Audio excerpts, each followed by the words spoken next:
afternoon, everybody. My name is Sakura Takano, and I am the CEO of Rotary Charities. Thank you so much for joining us today.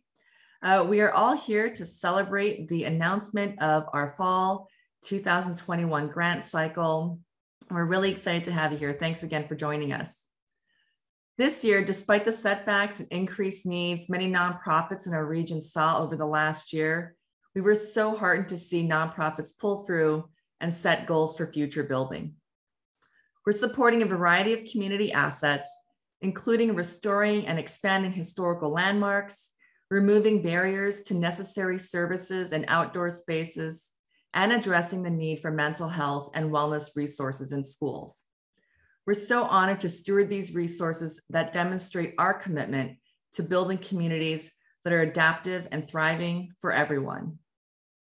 Since our inception, Rotary Charities has granted nearly $65 million to nonprofits, municipalities, networks, and tribal nations in Northern Michigan.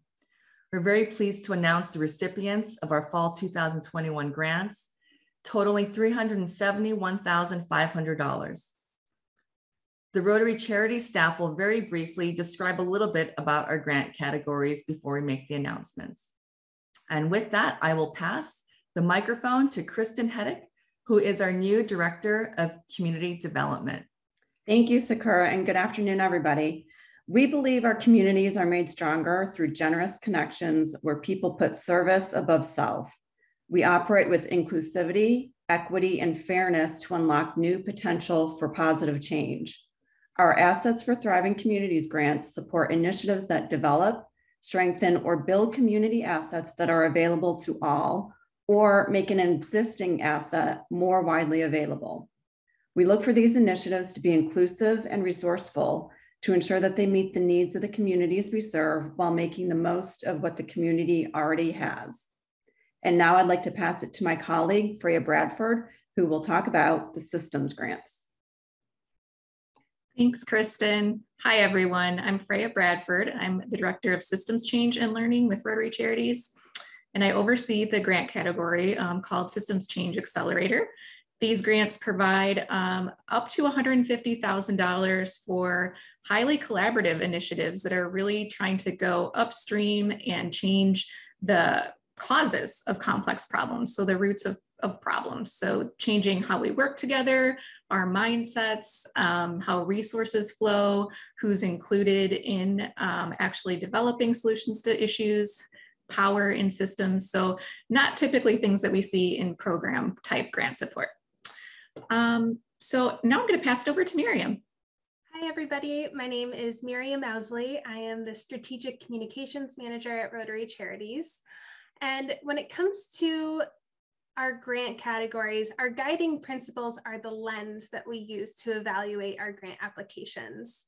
These 6 organizations that we are very excited to introduce to you serve all 5 of the counties in our service region, including Antrim, Benzie, Grand Traverse, Kalkaska, and Leelanau counties. And each of them have exemplified their commitment to being inclusive by engaging their stakeholders and communities in shaping their approach to solving complex community issues and creating community assets that work for everybody. So here I am going to pass the mic on to my colleague, Kendra. Thank you, Miriam. My name is Kendra Luda, and I am the Programs Associate at Rotary Charities. So creating a space for this lasting impact that reflects the commitment, the courage, the creativity, and collaboration in our communities is vital to the work that we do, and is also well represented in this grant process. From our pre-grant meetings to submitting the actual application to grant interviews and decision-making, our grant process allows us to work directly with the grantees to ensure that their initiatives have the support that they need to be successful. So thank you to all of the applicants for working through this process with us. And I am going to pass it back to Sakura. Thank you so much to the Rotary Charities team. And before we kick off, please feel free to wander over to our website, to our grants page, to learn more about the details of the grant categories, timelines, and also important information about the grant application process for future grants. All right, well, with that, let's kick off our celebration. Our first grantee is the Bay Theater. They have been awarded $50,000 in the Assets for Thriving Communities grant program. And here to tell us more about what they're up to is Cheryl Hutchinson, a board member of the Bay Community Theater. Hello, thank you so much. I'll have to say, as a board member, we are thrilled to be supported by Rotary Charities. It's an honor, and we're looking forward to executing everything that we committed to and then some, with some big intentions. Just a little bit of background on the theater. The theater actually was operating as a privately owned entity for over 70 years.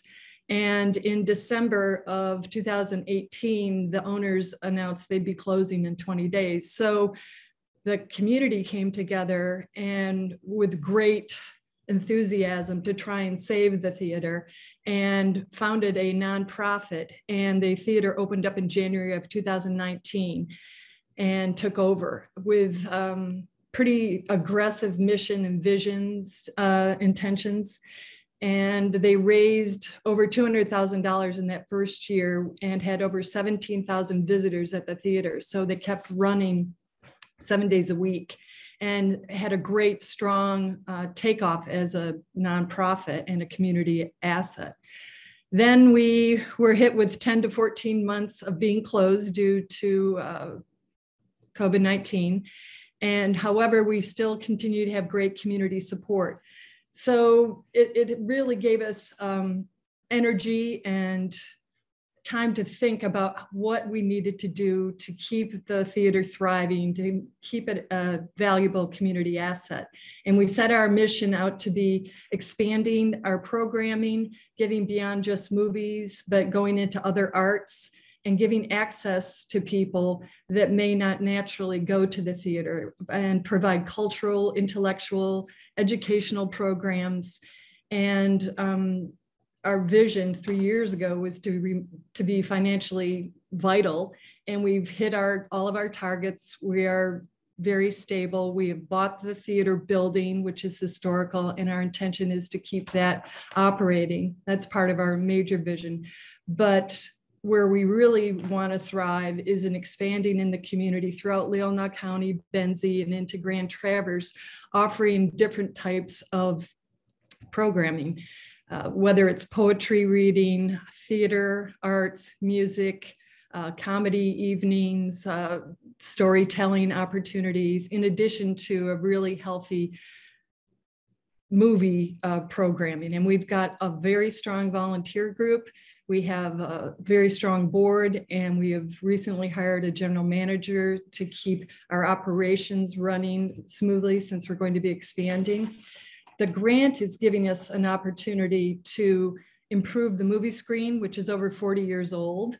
Also revitalize the stage curtains and masking, which may not be totally obvious to people that come in to watch a movie, but there are some things that are hanging literally on threads. So we will be revitalizing that. And most exciting, our electrical and stage lighting. The improvements done there will help us bring in different types of performances.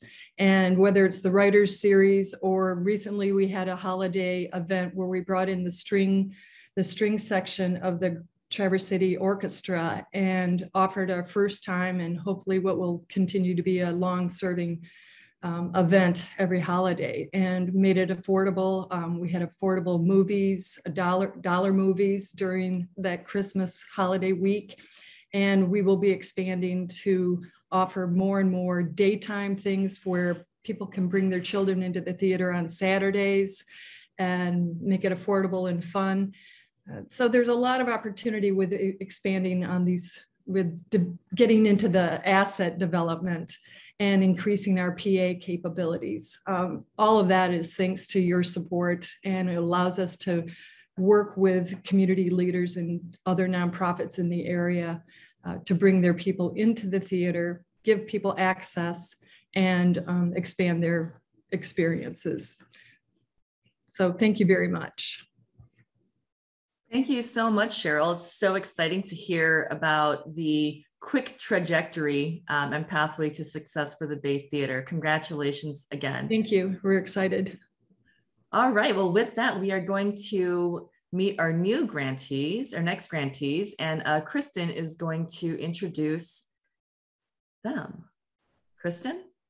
Thank you, Sakura. The Botanic Gardens at Historic Barnes Park has been awarded a $50,000 Assets for Thriving Communities grant. And here to tell us more about the Botanic Gardens and their project is the Board Vice Chair, Helen Grove. Thank you, and good afternoon.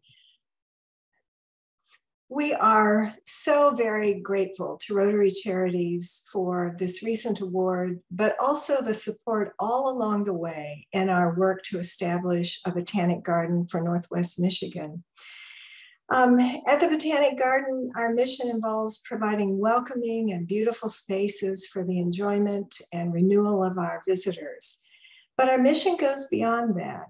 In all that we do on site, we model botanical, environmental, and historic preservation. We offer people of all ages and diverse abilities opportunities to learn and to grow. We actively support improving the health and well-being of people and their communities. And throughout our work, we focus on being accessible to everyone. We are open 365 days a year, and there's never a charge for coming to the Botanic Garden. There are two projects that have been part of our master plan from the very beginning that this support from Rotary Charities will help us accomplish. The first is the creation of an education center. At Historic Barnes Park, we will renovate the second floor of the 1900-era dairy barn to become our education center, and this will greatly expand our ability to offer classes, workshops, demonstrations, and special events throughout the year. It also will expand our opportunities to partner with schools and other organizations to reach wider and more diverse audiences. And having this additional indoor space will truly make the Botanic Garden a year-round resource for learning and community engagement. The second project is the creation of a children's sensory garden. And this is a project that we are doing in partnership with the Friendly Garden Club here in Traverse City. That organization is nearly 100 years old, and their imprint on the landscape throughout the community is substantial. We are very pleased to have them as partners.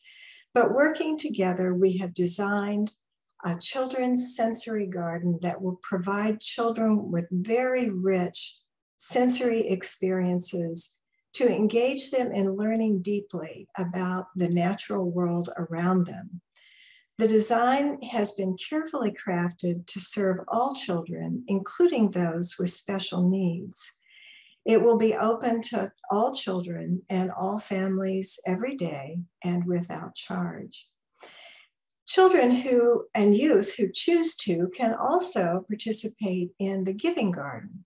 And this is a garden area where the children will help plant and tend and harvest food for area food banks, and then participate in the process of donating the things that they have grown. Rotary Charities has provided just wonderful support, and we are very, very grateful for all they have done for the Botanic Garden. Congratulations, and thank you, Helen, for all the work that the Botanic Garden does for our community. And now to introduce the next grantee is Freya. Thanks, Kristen. Well, I am just delighted to announce that the Traverse City Area Public Schools has been awarded a $150,000 Systems Change Accelerator grant. And here to tell us more about that is Dr. Cindy Burke, who is TCAP's Executive Director of Human Resources and Labor Relations. Hi, Cindy, thanks. Hello, Freya. Hello, everyone. Thank you for the opportunity to be here today to tell you a little bit more about an initiative that we're starting here with Rotary Charities support at TCAPS. So as an introduction, the Traverse City Area Public Schools, or TCAPS, currently serves approximately 9,000 students, and we employ 1,300 different individuals in the district. Our mission is a simple one, that we exist to educate, and that education improves the quality of life for all. So in that sentiment, a team of individuals here in the district has been working very hard at looking at health and wellness initiatives and the work we're doing for not only students in the district, but staff. And through the generous support of Rotary and a seed grant, we were able to study the current state in the district, not only with students, but with staff as it relates to health and wellness. And there's not a better time to be looking at that, given the circumstances we're in. So the goal of our initiative is specifically to look at improving community health in the region by creating, promoting, and sustaining policies and practices of health, and really building this concept of healthy lifelong habits among not only students, but staff in the district. We are partnering and will continue our partnerships with Munson Community Health, the Michigan Fitness Foundation, and North Ed, who now was the previous TBA ISD. Our initiative was studied through the seed grant, and we identified 4 primary actions for which we will be working on over the next few years. So the first is to build a system-wide infrastructure that really prioritizes health and wellness across the district. That includes expanding our current district health and wellness committee, as well as reinstating building level wellness teams at all of our buildings. The second primary action is to actually hire a health and wellness coordinator whose primary responsibility will be to build wellness champions across the district and keep us all focused on system changes associated with and in support of health and wellness. Our third action plan is to enhance data-driven health and wellness decision-making, which includes things like assessing data, as well as looking at our resource allocations. Fourth and finally, we'd like to look at this idea of just raising awareness and increasing the sense of urgency for system change to support in health and wellness in the district. So we'll be looking specifically at our district-wide messaging, as well as a variety of health and wellness events that we do offer throughout the year to students and staff. We also are mindful of duplication of efforts, and we are blessed as a community to have so many regional partners providing health and wellness services in the region. So all of our work will be mindful of making sure we're minimizing or eliminating any duplication of efforts. So again, on behalf of TCAPS, we'd like to thank Rotary Charities, and we look forward to sharing the success of our work in the future. Thank you. Thank you so much, Cindy. We're so excited to see what this makes possible for TCAP students and staff. So thank you so much. I am going to turn it back to Miriam. Thanks, Freya. Good Samaritan Family Services has been awarded $21,500 in our Assets for Thriving Communities grant category. Here to tell us more about their project is Executive Director Stacy Nelson. Hey everyone, I just want to take a moment to say thank you so very much. This is going to mean a lot for us. Good Samaritan Family Services has been around for 31 years now, and it really started with one person's heart for her neighbor who was having food insecurities. And as many of you know, that's a real deal today. And you know, it went from someone helping from putting food in the back of her car in her garage to 31 years later, we have a full-fledged food pantry that serves over 1,000 people every month. And in that process, though, we understand that there are more issues going on than just food insecurity. Our mission at Good Samaritan Family Services is to serve the Lord by reaching out to those in need, and those needs go deep. We understood that those deeper needs have some real meat behind them. And so a few years ago, we built our Moms and Tots Center, and really addressing some of the needs of the mothers and the children in the area, more specialized needs like diapers and wipes, and really just a listening ear to a mom who's just had kids all day long. And now there is this place we offer, a place where you can just bring your children and sit and talk to an adult, and it is great. But we also saw a problem with the fathers and how they weren't as involved as maybe they could be. And so a couple of years ago, we added on to that, and we now have our family center. And so the grant money that we're receiving in this round is to make our family center more accessible to those with maybe physical limitations. I myself have a son who is in a wheelchair and needs some extra help with that. And we had a gravel parking lot, a good handicap ramp because of the addition, but it still gets muddy, and there's lips and barriers to be able for our community to come access this facility in a good way. And so what we wanted to do is put an asphalt pavement on there to reduce the amount of difficulties and barriers, and just being able to let people have more access to this facility. Because in this facility, we house our Moms and Tots program, our His House program, which works with the men and the fathers in the area. We also host many of our life skills classes at this location. So just being able to increase the availability and the accessibility so more people can get involved in budgeting classes, parenting classes, all sorts of things that can really help the family out. That's what we're about. And just being able to make those investments to more and more people that's what this grant is allowing us to do. And so we are just so very grateful and thankful for this opportunity to be able to expand our programs for even more people. So thank you so very much. We really appreciate it. Thanks so much, Stacy. Congratulations, and thank you for your work. And next up, I'm introducing my colleague Kendra, who will introduce us to our next grantee. Justice for Our Neighbors has been awarded a $50,000 Assets for Thriving Communities grant. Here to tell us more about Justice for Our Neighbors and their project is Executive Director Becky Beauchamp. Hello, everyone. Thank you, Rotary Charities, for this very important grant. Grant funds will provide pro bono legal services during the next 2 years to approximately 250 low-income immigrants, refugees, and asylum seekers who live and work in Northern Michigan.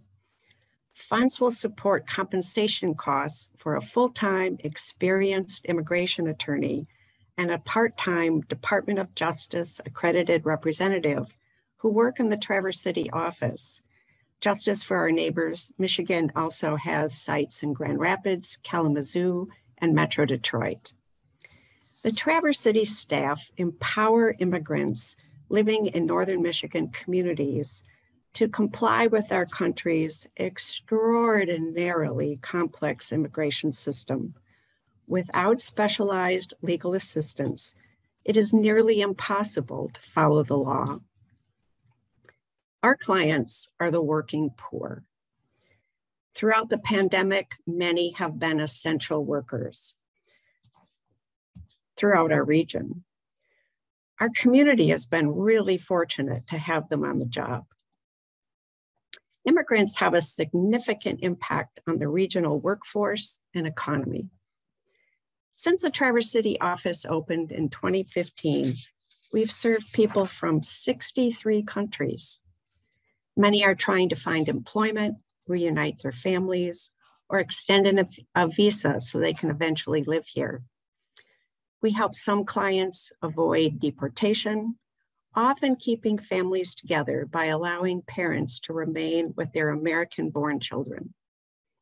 Many clients are escaping political oppression, ethnic cleansing, religious persecution, violence, starvation, or war. All immigrants want to achieve what generations of new Americans have always pursued: safe, financially secure, and self-directed lives for their families and themselves. We all benefit when our immigrant neighbors receive justice under the law. They enliven and enrich our neighborhoods, workplaces, schools, and organizations.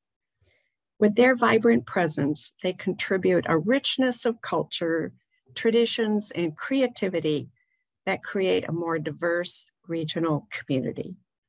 Thank you, Rotary Charities. Thank you, Becky, for your passion and commitment to this important work. And congratulations again. Now I'll pass it back to Sakura to wrap it up. All right, our final grantee for this round is the Kalkaska Downtown Development Authority. They've been awarded $50,000 in our Assets for Thriving Communities grant category. And here to tell us more about the project is Associate Director Gaynell Gentilia. Thank you, Sakura. We would like to thank Rotary Charities for this wonderful grant and the support that Rotary Charities continues to provide to Kalkaska and all the surrounding communities. Without your help, a majority of our projects would not be able to come to fruition. A little bit about the Kalkaska DDA.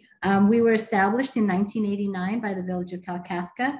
Our objective is to prepare and implement long-range development and financing plans that focus on our commercial areas, but also that provides results of a greater economic vitality, enhancements of our community spaces, providing community services, improve traffic and pedestrian circulation here in the village, but also to help expand and develop business opportunities here in Kalkaska.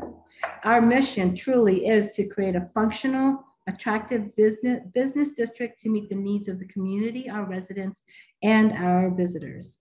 The grant that, the project that Rotary Charities have awarded us a grant for is a new US 131 trailhead here in downtown Kalkaska. The trailhead is a non-motorized trailhead that we have been working on in collaboration with the North Country Trail, the Kalkaska Conservation District, the Grand Traverse Hiking Club, and the Village of Kalkaska. Back in 2016, just a little bit of a background, we worked deliberately with all these organizations and also the DNR and the Northern Michigan Mountain Bike Association to reroute the North Country Trail to the south end of our town, of our village. As part of that, we wanted to ensure that we could create a trailhead that is handicap accessible for all of our residents and visitors to be able to enjoy. So this project actually includes creating a trailhead and a boardwalk that leads from the handicap accessible parking area to the South Boardman River and allow all of our residents and visitors with all abilities to be able to access a trail that currently is not accessible. What it does do also is allow us to create a trail that allows all of us to enjoy the forested area, but also access a previously inaccessible space on the Boardman River. As we all know, the pandemic created a lot of health, and we needed to create more safe and healthy recreational options for our community, and this is another way for us to be able to do that here in Kalkaska. This project is also an integral part of our long-term focus to connect all of our trails, all of our non-motorized trails in Kalkaska and into the downtown district, so that anyone can park at any one of our assets and be able to access all of the non-motorized trails within the village, but also within the county. We truly do appreciate Rotary Charities for their continued support, and we thank you very much for this new grant. Thanks so much, Gaynell. We're so excited about the new trailhead and what you're bringing to the community. All right, well, with that wraps up our grantees for this fall round. Thank you so much for joining us and congratulations again to all the grantees.